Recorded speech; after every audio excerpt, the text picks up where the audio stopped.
Hi there, we're Jack and Tina, and we are we from... doing this now? I'm just practicing. All right. We're Jack and Tina, and we're from Portland, Oregon, and we're not used to being on camera, and we're not used to doing selfies because we're 50. So therefore, this is not going to be the best, and we're going to preface this whole conversation with, we are not psychologists, and live your life, do your thing. So what are we talking about today, Jack? Letting go. We're talking about letting go. Letting go of your son or daughter. Whoopsies. Ooh, low power. I'm low power.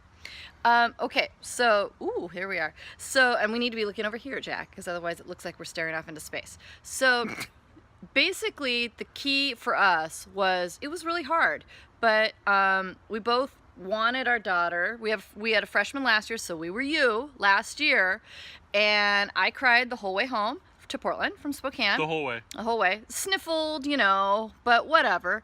And eventually you just kind of get used to it, and it's okay. So my advice is, it's okay, let it go. We're raising these kids to be adults, not You've to be... You've already done a good job. That's right. Mm-hmm. Not to be stuck with us, and... The other thing I would say is don't overly surveil them. We got some really good advice by one of the other parents on the Parent and Family Council, and that was, if your child calls you with a problem, let them stew on it for a while before you go and intervene. Right. I want to fix everything immediately and make them... It was better to get them to figure it out themselves. That's right, he does. And so, therefore, let them be grown-up adults, navigate it. Don't follow them on some sort of Snapchat map. You can't do that, right? I mean, it's not very nice. We turned off Find My Phone, so we did all that. Yeah, we let her have her space. But it killed us. It absolutely killed us. And I would also say that, thank you, honey, you got longer arms than I do. And I would also say that we didn't call and text all the time. I think we started with maybe the first week, maybe we talked every day. She wasn't a real chatter, though. She's not. She was ready for us to let go. Yeah. I said call me on Sundays like I did when I was in college, and I still had to call and find her. But right. we talked often enough.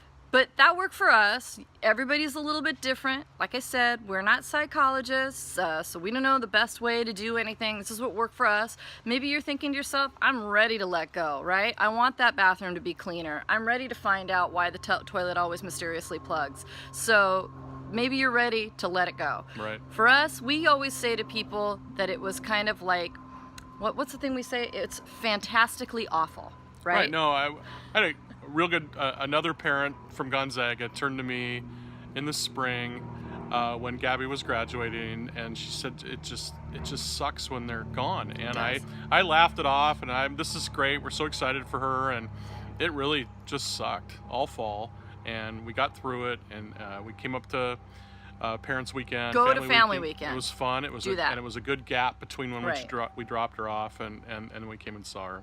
Everything's fine. We're enjoying it so much now. She embraced the Zag Nation, and she's a total Zag. So that's the other thing. We got a lot of advice from other parents and other Gonzaga families, was just encourage your children to do something totally new, meet new people, go outside your comfort zone, try a club that you would never think that you would be involved in, maybe go to church, wouldn't kill you, things like that.